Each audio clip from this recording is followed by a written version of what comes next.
పల్లవి చరణ్‌ని bike మీద స్పీడ్‌గా తీసుకెళ్తూ ఉంటుంది కదా! "ఏ ఆపు, ఆపువే" అని చెప్పి పల్లవిని అనగానే ఇక పల్లవి బైక్ ఆపుతుంది. "ఏంటండి ఏమైంది?" అని పల్లవి అంటూ ఉంటే ఇక చరణ్ బైక్ దిగి, "దిగు నువ్వు బైక్ దిగు" అని చెప్పి అంటాడు. ఇక పల్లవి బైక్ దిగగానే "ఏంటి ఆ స్పీడ్ ఏంటి?" అని చెప్పి చరణ్ అడుగుతాడు. "అదేంటండి మీరైనా అంతే కదా! ఆ! అమ్మాయిల్ని స్పీడ్‌గా తీసుకెళ్తారుగా. మేము తీసుకెళ్ళలేమా? మాకా ఆశలుండవా ఏంటి? మేమలా చేయలేమా? చూసారా ఎంత స్పీడ్‌గా తీసుకెళ్ళానో" అని చెప్పి పల్లవి అలా అంటూ ఉంటే, "అబ్బో! పెద్ద గొప్పేలే" అని చెప్పి చరణ్ అలా అంటూ ఉంటాడు. ఈ లోపల ఇద్దరు లేడీస్ వచ్చి, "ఏవండీ మీరు మిసెస్ హైదరాబాద్‌లో పార్టిసిపేట్ చేసి విన్ అయిన పల్లవి గారే కదండీ" అని చెప్పి అడుగుతారు. "అవునండి" అని పల్లవి అనగానే, "ఏవండీ ప్లీజ్ అండి ఒక్క సెల్ఫీ" అని చెప్పి ఇక చరణ్‌ని నెట్టుతారనమాట. పక్కకి నెట్టుతారు. అలా చాలామంది జనాలొచ్చి గుమిగూడతారనమాట. సెల్ఫీ, సెల్ఫీ అనుకుంటూ. ఇలా మొత్తానికి చరణ్‌ని నెట్టేసి కింద పడేస్తారు. ఇక చరణ్ ఏమో కింద పడిపోయి అలా చూస్తూ ఉంటాడనమాట. కూర్చొని కోపంగా పల్లవి వైపు చూస్తూ ఉంటాడు. ఇక పల్లవి ఏమో అందరికీ సెల్ఫీలు, ఫోటోలు ఇస్తూ ఉంటుంది. ఇక అందరూ వెళ్ళిపోయాక, "అయ్యయ్యో! సారీ అండి చూసుకోలేదు" అని చెప్పి చరణ్‌ని లేపుతూ ఉంటే, ఇక అప్పుడు చరణ్ కోపంగా, "అసలు నీతో బయటకొచ్చాను చూడు, నాది బుద్ధి తక్కువ. తెలిసి కూడా ప్రతిసారి నీతో వస్తే అవమానమే నాకు. అయినా కూడా నేను బుద్ధి తక్కువే నీతో వచ్చాను. అసలా ఇంకా ఎవరైనా ఉంటే పిలిచి మరి సెల్ఫీలు ఇవ్వవే. అసల నీకు పక్కన భర్త ఉన్నాడు. తను ఏమైపోయాడు ఏంటనేది ఆలోచనే లేదు. ఆ సెల్ఫీలు ఇచ్చే ఇదిలోనే ఉన్నావు. ఏంటి మిసెస్ హైదరాబాద్ అయితే ఏంటి గొప్ప? హస్బెండ్‌ని చూసుకునే పని లేదా? అసలు నీతో వచ్చాను చూడు, ఇంకెప్పుడైనా వస్తే చూడు" అని చెప్పి బైక్ స్టార్ట్ చేసుకొని, "నువ్వు ఇంటికి రా నీ పని చెప్తాను" అని చెప్పి చరణ్ అక్కడి నుంచి కోపంగా తను బైక్ స్టార్ట్ చేసుకొని వెళ్ళిపోతాడు. ఇక అప్పుడు పల్లవి, "అయ్యయ్యో! చూడాల్సింది ఈయనకేమో కోపం వచ్చింది. ఇంటికి రా నీ పని చెప్తే అన్నారు. ఏం చేస్తారో ఏమో" అని చెప్పి పల్లవి మెల్లగా ఇంటికి వెళ్తూ ఉంటుంది. మరోపక్క అక్షిత వైష్ణవికి ఫోన్ చేస్తుందనమాట వాళ్ళ అమ్మకి. "మమ్మీ ఆ చైన్ సంగతి ఏమైంది?" అని చెప్పి వైష్ణవిని అడుగుతుంది అక్షిత. "అసల తెలిసిపోతుందేమో అని చాలా కంగారుగా, భయంగా ఉంది. నాకైతే వణుకొచ్చేస్తుంది" అని వైష్ణవి అంటుంది. "నువ్వేం చేయలేదా మమ్మీ? తెలియకూడదు మమ్మీ. ఇన్‌కేస్ ఆ గుండమ్మకి పల్లవియే కూతురని తెలిసిందంటే ఇంక మనం బ్రతికున్నా చచ్చిపోయినట్టే మమ్మీ. అసలు ఆ ఇంట్లో నీకు గుండమ్మతోని, ఈ ఇంట్లో నాకు పల్లవితోని అవమానాలు, అసలు తలదింపులే.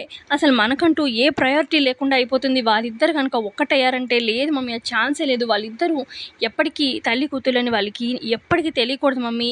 ఏదో ఒకటి చేయి మమ్మీ" అని చెప్పి అంటూ ఉంటుంది అక్షిత. "సరే బేబీ నేను ప్రాణాలతో ఉండగా వాళ్ళిద్దరూ కలవనివ్వను. ఏదో ఒకటి చేస్తాను. నువ్వేం టెన్షన్ పెట్టుకోకు. నేను చూసుకుంటాను కదా" అని చెప్పి వైష్ణవి ఫోన్ పెట్టేస్తుంది. మరోపక్క ఇటు గుండమ్మ ఫోటో చూసుకుంటూ ఉంటుందన్నమాట. ఇక పెన్సిల్ స్కెచ్‌లా ఉంటుంది. అటు గుండమ్మ స్కెచ్‌లో గుండమ్మ, ఆదిత్య ఉంటారు. మధ్యలో వాళ్ళ అమ్మాయి ఫోటో ఉన్నట్టనమాట. ఇక పెన్సిల్ స్కెచ్ ఆల్బమ్‌లో అంటే ఫోటోలో చూసుకుంటూ ఉంటుంది. గుండమ్మ ఇలా అనుకుంటూ ఉంటుంది, "ఎందుకమ్మా ఈ అమ్మ మీద నీకింకా ఇంత కోపం? ఇన్ని సంవత్సరాలైనా దూరంగా ఉన్నావు. కానీ ఎప్పుడు నీ గురించి వెతుకులాటే నాకు. వెతుకుతూనే ఉన్నాను. ఈ అమ్మని నీకింకా చూడాలని అనిపించడం లేదా? ఎప్పుడు నాకు దగ్గరవుతావు? నేను మాత్రం నిన్ను ఎప్పుడెప్పుడు చూస్తానా" అని చెప్పి ఎంత ఆరాటపడుతున్నానో తెలుసా? ఎలాగో ఆ దేవుడి దయ వల్ల నీ మెడలో నువ్వు పుట్టినప్పుడు వేశాం కదా చైను, ఆ చైన్ నా దగ్గరికొచ్చింది. ఆ చైన్‌ని చూస్తుంటే నిన్ను చూస్తున్నట్టే అనిపిస్తుందమ్మా. నువ్వు ఖచ్చితంగా నాకు దగ్గరవుతావు. నాకు ఆ నమ్మకం ఉంది అని చెప్పి అలా మాట్లాడుతూ ఉంటుంది. ఈ ఫోటోని చూస్తూ గుండమ్మ. ఈ లోపల గుండమ్మ రూమ్‌లోకి శ్రీనివాసరావు అలాగే వాళ్ళ హస్బెండ్ ఆదిత్య వస్తారు. "ఏంటి గుండు ఫోటో చూసి ఏం మాట్లాడుతున్నావు?" అనగానే, "ఫోటో అంటారేంటండి? నేను మన అమ్మాయితో మాట్లాడుతున్నాను" అనగానే, "అమ్మాయి ఏంటమ్మా?" అని చెప్పి అంటారు శ్రీనివాసరావు. "ఇదిగోండి ఫోటో చూడండి మావయ్య. ఇది చూడండి. ఇది నేను, ఇది మీ అబ్బాయి, ఇది మీ మనవరాలు" అని చెప్పి చూపిస్తూ ఉంటే, "ఖచ్చితంగా నీ కూతురు నీకు దగ్గరకొస్తుందమ్మా. ఆ చైన్ ద్వారా ఆ దేవుడు నీకు సూచన పంపించాడు. నీ కూతురు నీకొస్తుంది నీ దగ్గరికి" అని చెప్పి శ్రీనివాసరావు అంటూ ఉంటారు. ఈ లోపల చాటుగా వైష్ణవి వింటూ ఉంటుందన్నమాట. ఇటు గుండమ్మ చెప్తుంది, "ఈ ఫోటోలో నా కూతురు ఇంత పెద్దది అయ్యుంటుంది కదా మావయ్య! అందుకే ఇలా గీయిచ్చాను. బావుంది కదా! నా కూతురు ఈ పాటికి పెద్దదైపోయి ఉంటుంది. ఎలా ఉంటుంది ఏంటని నాకు ఆరాటంగా ఉంది. నా కూతుర్ని చూసుకోవాలని. త్వరగా నా దగ్గరికొచ్చేస్తే బావుండు నా కూతురు" అని చెప్పి అలా గుండమ్మ చెప్తూ ఉంటే, ఇక ఇటు వైష్ణవి, "నేను ప్రాణాలతో ఉండగా ఆ పల్లవిని నీ దగ్గరికి కానివ్వను. అది గనక నీ కూతురని తెలిసే టైంకి నీ దగ్గరికి అది శవంలా వస్తుంది. అంతేకానీ అది మాత్రం ప్రాణాలతో నీ దగ్గరికి రానివ్వను. నిన్ను చేరనివ్వను" అని చెప్పి వైష్ణవి కోపంతో అలా మనసులో అనుకుంటుంది. మరోపక్క ఇటు హాల్‌లో ప్రసాదరావు కూర్చునుంటారనమాట. ఇక కోపంగా బయట నుంచి వస్తూ ఉంటుందనమాట సుమలత. "రేయ్ చరణ్, చరణ్" అని చెప్పి గట్టిగా అరుస్తూ ఉంటే, "ఏమైంది సుమ" అని చెప్పి ప్రసాదరావు అడుగుతూ ఉంటే, ఈ లోపల హాల్‌లోకి అందరూ వస్తారు. చరణ్, పల్లవి, అక్షిత, భువన, బామ్మగారు, ఇటు చంటి అందరూ వస్తారనమాట. "ఏమైంది మమ్మీ" అని చెప్పి చరణ్ అడుగుతూ ఉంటే, అప్పుడు సుమలత, "అసలు ఏంట్రా ఇది?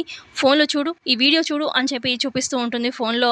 ఇక పల్లవి బయట రోడ్డు మీద అందరికీ సెల్ఫీలు ఇచ్చి ఇక రోడ్డు మీద కింద పడిపోయి కూర్చుని ఉంటాడు కదా చరణ్. ఆ వీడియో మరి ఎవరు సోషల్ మీడియాలో పెట్టారో కానీ ఆ వీడియో సుమలత దాకా చేరుతుంది. ఇక వీడియో చూసి కోపంతో రగిలిపోతూ ఉంటుంది. ఏంట్రా ఇది, అసలు ఈ బండదాంతో నువ్వు బయటికి వెళ్ళడం ఏంట్రా, అసలు ఏంట్రా ఈ కర్మ, నాకు ఈ పరువు తీయడం ఇదంతా ఏంటి, నా కొడుకు ఇంత అవమానం పడితే నాకు ఎలా అనిపిస్తుంది అని చెప్పి అంటూ ఉంటుంది సుమలత. ఏంటి ఏమైంది అని చెప్పి పక్కనున్న బామ్మగారు వీళ్ళంతా అడుగుతూ ఉంటే, చూడండి అత్తయ్య చూడండి అని చెప్పి అందరికీ వీడియో చూపిస్తూ ఉంటుంది. అసలు ఎందుకు వెళ్ళావురా అనగానే, నా కర్మకాలి వెళ్ళానమ్మా, అసలు ఇది మాటలతో గారిడే చేస్తుంది కదా, ఏదో తప్పక నేను తీసుకెళ్లాల్సి వచ్చింది బయటికి, ఇక బయటికి వెళ్తే ఇలాంటి సీన్ ఎదురైంది మమ్మీ అని చెప్పి అంటూ ఉంటాడు చరణ్. ఏంటంట మిసెస్ హైదరాబాద్ అయితే ఏంటంటే ఎవరికి గొప్ప, అసలు నీకు మొగుడంటే ఏమన్నా ఇంతైనా రెస్పెక్ట్ ఉందా, మొగుడు కింద పడిపోయి ఉంటే భార్యగా నీ పరిస్థితి నువ్వు ఎలా ఉండాలి, పట్టించుకోకుండా సెల్ఫీలు ఇచ్చుకుంటా ఏంటది అసలు నిన్ను చూస్తుంటే ఒళ్ళు మండిపోతుంది, మొగుడితో ఎలా బిహేవ్ చేయాలనేది తెలియదు, ఎలా ఉండాలనేది తెలియదు నీకు అని చెప్పి అలా తిడుతూ ఉంటుందన్నమాట సుమలత. అసలు నీకు సిగ్గు అంటూ ఏమీ లేదనిపిస్తుంది, నీకు మొగుడుతో ఉండడం చేత కాదు అన్నట్టుగా ఎలా చూసుకోవాలో తెలియదు అన్నట్టు సుమలత అంటూ ఉంటే, నాకు మాత్రం ఆనందంగా ఉంది అని చెప్పి అంటుంది పల్లవి. ఇకప్పుడు అక్కడున్న అక్షిత, నీకేమైనా పిచ్చా, ఆనందంగా ఉండడం ఏంటి అంటే బావగారికి నీ వల్ల అవమానం జరిగిందని ఆనందమా, లేదంటే అత్తయ్య గారు నేను తిడుతున్నందుకు ఆనందమా అని చెప్పి అడుగుతుంది అక్షిత. రెండూ కాదు, నన్ను అత్తయ్య గారు కోడలుగా యాక్సెప్ట్ చేసినందుకు ఇప్పుడే కదా అత్తయ్య గారు తన నోట్తోని నీ మొగుడు అంటూ ఉన్నారు, అంటే నేను చరణ్కి భార్య అని చెప్పి ఆవిడ యాక్సెప్ట్ చేసినట్టే కదా, నేను ఆయనకి భార్య అంటే సో మన అత్తయ్య గారికి నేను కోడలు అన్నట్టుకే కదా, ఈ ఇంటికి కోడలనే కదని ఈ రకంగా అత్తయ్య గారు ఒప్పుకున్నారు, నాకు చాలా అంటే చాలా సంతోషంగా ఉంది అని పల్లవి అంటూ ఉంటే, అప్పుడు చరణ్, నీ మాటలతో ఎవరినైనా మాయ చేయగలవు, ఎలా అయినా బూటీ కొట్టకొచ్చగలవు, నువ్వు మామూలు దానివి కాదులే, ఏం మాట్లాడుతుంటే ఏం చెప్తున్నావు నువ్వు సమాధానం, అసలు ఇది ఇంతే మమ్మీ, మారదు అని చెప్పి అంటూ ఉంటాడు చరణ్. ఇక కోపంగా అక్కడి నుంచి సుమలత ఇటు చరణ్ వాళ్ళు అక్కడి నుంచి వెళ్ళిపోతారు. ఆ తర్వాత ఇక కాసేపాక సుమలత అందరికీ ఫోన్ చేసి చెప్తూ ఉంటుందన్నమాట, రేపే షాప్ ఓపెనింగ్, మీరు తప్పకుండా రావాలి అని చెప్పి. ఆ తర్వాత వాళ్ళ పిఏకి కూడా ఫోన్ చేసి చెప్తూ ఉంటుంది, మొత్తం అన్ని మీరు దగ్గరుండి చూసుకోండి షాప్ ఓపెనింగ్కి అన్నట్టుగా చెప్తూ ఉంటే, ఈ లోపల అక్కడికి ఇటు అక్షిత భువన వస్తారనమాట. వాళ్ళ డ్రెస్సెస్ తీసుకొచ్చి, ఆంటీ ఈ డ్రెస్ షాప్ ఓపెనింగ్కి వేసుకోవాలనుకుంటున్నాం, ఎలా ఉంది అని చెప్పి అడుగుతూ ఉంటే, ఇటు అక్షిత కూడా ఈ శారీ ఎలా ఉంది అని అడుగుతూ ఉంటుంది. మీకు నచ్చినవి వేసుకోండి, కానీ మన స్టేటస్కి తగ్గట్టుగా చాలా అందంగా ఉండాలి, ఎందుకంటే మన ప్రోడక్ట్స్ని ప్రమోట్ చేస్తున్నాను కదా, మీ వల్లే ఈ ప్రోడక్ట్స్ వల్లే ఇంత గ్లామర్గా ఉన్నారు మీరు అన్నంత ఇదిగా అందంగా రెడీ అవ్వాలి రేపు, ఓకేనా అని చెప్పి చెప్తూ ఉంటుంది. అలాగే ఆంటీ అని చెప్పి వీళ్ళు చెప్తూ ఉంటే, ఈ లోపల అక్కడికి చరణ్ వస్తాడు. ఏంటి మమ్మీ హడావుడి అనగానే, హడావుడేరా, రేపు మన షాప్ ఓపెనింగ్ కదా, అందుకే మంచిగా రెడీ అవ్వమని చెప్తున్నాను, మరి ఇంతకీ గెస్ట్ ఎవరు ఆంటీ అని చెప్పి అంటూ ఉంటే, పెద్ద వాళ్ళందరినీ పిలిచాను, ఇక గెస్ట్ ఎవరంటే నా కొడుకే అనగానే, కొడుక అంటే ఎవరు అని చెప్పి అంటుంది. ఇదిగో నా పెద్ద కొడుకు చరణే ఓపెన్ చేయబోతున్నాడు అనగానే, నేనేంటి మమ్మీ అని చెప్పి చరణ్ అంటాడు. అవునరా, నీకన్నా పెద్ద గెస్ట్ ఎవరు చెప్పు, నీకన్నా నాకు ఎవరు ఎక్కువ చెప్పు, ఎందుకంటే నువ్వు నీ ఓన్ టాలెంట్తోని మ్యూజిక్ వరల్డ్లో నీకంటూ ఒక స్థానాన్ని సంపాదించుకున్నావు, అందుకే నాకు నీ చేత్తోనే ఓపెనింగ్ చేయించుకోవాలనుకుంటున్నాను, నువ్వే ఓపెన్ చేయాలరా అని చెప్పి అనగానే, అలాగే మమ్మీ నీ సంతోషమే నా సంతోషం అని చెప్పి చరణ్ అంటూ ఉంటాడు. ఈ లోపల బయట నుంచి వస్తాడనమాట చంటి షాపింగ్ చేసుకొని. బామ్మ వదిన అని చెప్పి పిలుస్తూ ఉంటే, ఈ లోపల బామ్మ, ప్రసాదరావు అలాగే పల్లవి వస్తారనమాట. ఏంటా అని చెప్పి వీళ్ళంతా తొంగి చూస్తూ ఉంటారు సుమలత వాళ్ళు. ఇక అప్పుడు చంటి ఏమో, ఇదిగో రేపు షాప్ ఓపెనింగ్ కదా, నేను డ్రెస్ కొనుక్కొచ్చాను, ఈ కోట్ ఎలా ఉంది వదిన అనగానే, నీకు చాలా బాగుంటుంది చంటి అని చెప్పి అటు బామ్మ పల్లవి చెప్తూ ఉంటారు. ఇదేంటి వీడు రెడీ అయిపోతున్నాడు, అసలు వీడు కనుక నా షాప్ ఓపెన్ చేశాడంటే నా ప్రొడక్ట్స్ పబ్లిసిటీ ఏమో కానీ నా పరువు అంతా పోతుంది, ఇంత లావు కొడుకు పెట్టుకొని ఇలాంటి ప్రొడక్ట్స్ ఎలా పబ్లిసిటీ చేస్తున్నావు అని చెప్పి అందరూ నన్ను అసలు ఎంత పరువు తక్కువ నాకు అని చెప్పి బాధపడిపోతూ ఉంటుందన్నమాట. నువ్వేం బాధపడకు మమ్మీ, నువ్వు బాధపడితే నేను చూడలేను, ఎలాగైనా చంటిని నేను కన్విన్స్ చేస్తాను తన షాప్ ఓపెనింగ్ చేయకుండా అని చెప్పి చంటికి చెప్తాను నేను అని చెప్పి చరణ్ చెప్తాడనమాట సుమలతకి. మరోపక్క చంటి తన రూమ్లో కోట్ని అది చూసుకుంటూ ఉంటాడు. ఈ లోపల అక్కడికి చరణ్ వస్తాడు. రా అన్నయ్య, రేపు షాప్ ఓపెనింగ్కి ఇదిగో ఈ కోటే నేను వేసుకోబోతున్నాను అనగానే, ఏంట్రా నువ్వు అమ్మ బాధపడితే చూడాలనుకుంటున్నావా, అసలు నీ భారీ పర్సనాలిటీ పెట్టుకొని షాప్ ఓపెనింగ్ ఏంట్రా, అది కరెక్ట్ కాదు, అసలు ఆ ప్రోడక్ట్స్ ఏంటి స్లిమ్మింగ్ కోసము, మరి నువ్వు ఇంత భారీ పర్సనాలిటీ వేసుకొని షాప్ ఓపెన్ చేస్తే వచ్చే వాళ్ళు ప్రోడక్ట్స్ కొంటారా, అమ్మకి ఎంత నామోషి అని చెప్పి అంటూ ఉంటాడు చరణ్. ఇక అప్పుడు ఏంటన్నయ్య, అమ్మ చెప్పమని చెప్పిందా ఏంటి, నేను మాత్రం రేపు షాప్ ఓపెన్ చేయాలి చేయాల్సిందే అని చెప్పి చంటి అంటూ ఉంటాడు. ఈ లోపల అక్కడికి సుమలత, అక్షిత, భువన వస్తారు. చెయ్యిరా చెయ్యి, నా ప్రాణానికి నువ్వు తగలబడ్డావు. అసలు ఎన్నిసార్లు చెప్పినా కూడా షాప్ ఓపెన్ చేస్తానని పట్టుపడతావేంటి? అసలు భారీ ఆకారం వేసుకొని షాప్ ఓపెన్ చేస్తే ఎవరైనా నా ప్రొడక్ట్స్ కొంటారా? అసలు నాకు ఎంత అవమానం అని చెప్పి కూర్చొని ఏడుస్తూ ఉంటుంది. ఈ లోపల అక్కడికి పల్లవి, బామ్మ, ప్రసాదరావు కూడా వస్తారనమాట.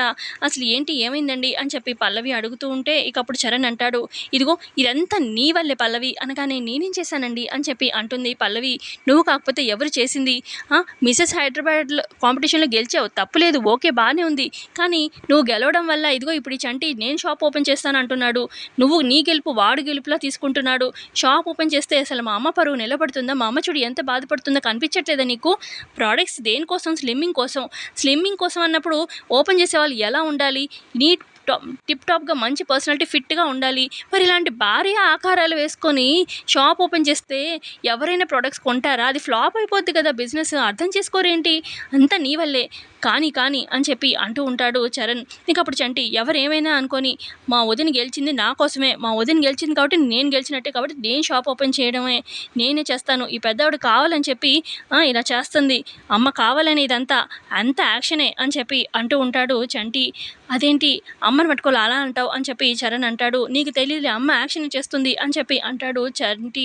ఇక అప్పుడు చరణ్ సరే కానివ్వండి, షాప్ మీరే ఓపెన్ చేయండి, అప్పుడు చెప్తాను నేను ఏం చేయాలనేది, అప్పుడు చూపిస్తాను. మేము ఎంత చెప్తున్నా కాదు అంటున్నా కూడా ఈ చంటి వినట్లేదు. చెప్తే వింటే నువ్వు చెప్తేనే వింటాడు పల్లవి. నువ్వు చెప్తే వాడు విన్నాడా? ఓకే, వాడు వినలేకుండా షాప్ ఓపెన్ చేయాలి, అప్పుడు నీ సంగతి చెప్తాను అని చెప్పి అక్కడి నుంచి కోపంగా చరణ్ వెళ్ళిపోతాడు. ఇక ఆ తర్వాత పల్లవి అంటుందన్నమాట చంటితోని, చంటి మనం షాప్ ఓపెన్ చేయడం ఇక్కడ ఎవరికి ఇష్టం లేదు, మీ అమ్మగారు చూడు ఎంత బాధపడుతున్నారో, షాప్ ఓపెనింగ్ వద్దులే అని చెప్పి అంటూ ఉంటుందన్నమాట పల్లవి. ఇక పల్లవి అలా అనేసరికి సుమలత మొహంలో కొంచెం నవ్వు కనిపిస్తుంది. అమ్మయ్య నేను చేసిన యాక్షన్ మొత్తానికి సక్సెస్ అవుతుంది అన్నట్టుగా అనుకుంటూ ఉంటుంది. ఇటు పల్లవి సపోర్ట్ చేసేసరికి ఇటు అక్షిత వీళ్ళు కూడా షాకింగ్లో ఉంటారు. ఇటైతే చంటి అదేంటి వదిన అలా అంటావు, నేను షాప్ ఓపెనింగ్ చేయకుండా అంటావేంటి అనగానే, అవును చంటి మన వల్ల బాధపడ్డం ఎందుకు, అత్తయ్య గారు చాలా బాధపడుతున్నారు, మనల్ని వద్దంటున్నారు కదా, ఎందుకు ఇంకా అంత ఇదిగా అంటున్నప్పుడు, ఇంతమంది బాధపడుతున్నప్పుడు మనం వెళ్ళడం అవసరమా చెప్పు. అత్తయ్య గారు నేను చంటి అటువైపు రాము షాప్ ఓపెనింగ్కి, మీకు సంతోషమేగా అని చెప్పి అంటూ ఉంటే ఇక అప్పుడు బామ్మగారు అదేంటమ్మా పల్లవి అలా అంటావు, వీళ్ళేదో అన్నారని చెప్పి వాడి చేతి షాప్ ఓపెనింగ్ వద్దంటున్నావేంటి అని చెప్పి అనగానే, అవును బామ్మగారు ఇదే కరెక్ట్ అనిపిస్తుంది, ఎందుకు సంతోషంగా అందరూ కలిసి ఓపెనింగ్ అంటే అది బాగుండేది, ఇప్పుడు చూస్తే చరణ్కి కూడా నచ్చడం లేదు, ఇక అత్తయ్య గారు కూడా బాధపడుతున్నారు, ఇంతమంది బాధ పెట్టి షాప్ ఓపెనింగ్ అంటే కరెక్ట్ అని నాకు అనిపించట్లేదు, వద్దులే చంటి అని చెప్పి పల్లవి అంటూ ఉంటుంది. అమ్మయ్య నేను చేసిన ప్లాన్ సక్సెస్ అయింది అని చెప్పి సుమలత సంతోషిస్తూ ఉంటుంది మనసులో. సో ఇంతే అండి ఇవాళ ఎపిసోడ్లో జరిగింది. నచ్చితే లైక్ చేయడం అస్సలు మర్చిపోవద్దు. Thanks for watching.